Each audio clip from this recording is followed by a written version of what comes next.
మనసు మైండ్, బుద్ధి sub conscious mind, చైతన్యం కాన్షియస్నెస్, సాధన ప్రాక్టీస్, ముక్తి లిబరేషన్, మోక్షం సాల్వేషన్, శాస్త్రం సైన్స్, శాస్త్రవేత్త సైంటిస్ట్. భాష మాత్రమే వేరు కానీ భావం ఒకటి. ఒకటా? ఎవడ్రా చెప్పింది? నిప్పు నుంచి నీరు వచ్చింది, ఏది? నీటిని నిప్పుగా మార్చి చూపి. ఒరిజినల్ నుంచి జిరాక్స్ వస్తుంది, ఏది? జిరాక్స్ని ఒరిజినల్గా మార్చి చూపి. అరే, అక్షరం ఒకటే అయినప్పుడు చదవడానికి ఒరిజినల్ అయితే ఏంటి, జిరాక్స్ అయితే ఏంటి? అవునా? అయితే విను. వైద్యం ఒక శాస్త్రం, నాట్యం ఒక శాస్త్రం, వంట ఒక శాస్త్రం, పొలంలో వేసే పంట ఒక శాస్త్రం. ఇలానే చెప్పుకుంటా పోతే అడుగు తీసి అడుగు పెట్టాలన్న శాస్త్రమే, ఏ అడుగు వేయకుండా కుదురుగా కూర్చోడానికి అవసరమయ్యేది కూడా శాస్త్రమే. తెలుగు ఇంగ్లీష్ అయితే శాస్త్రం సైన్స్ అవుతుంది, అసలు కాస్త హైబ్రిడ్ అవుతుంది.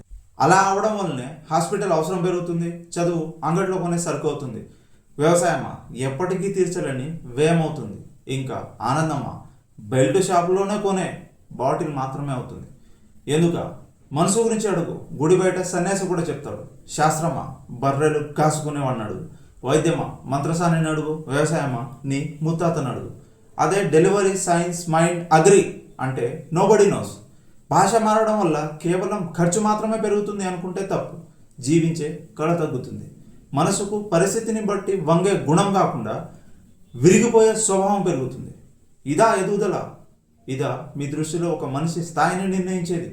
ఎదుగుదల పేరుతో మీ పిల్లలకి నేర్పించేది? హౌ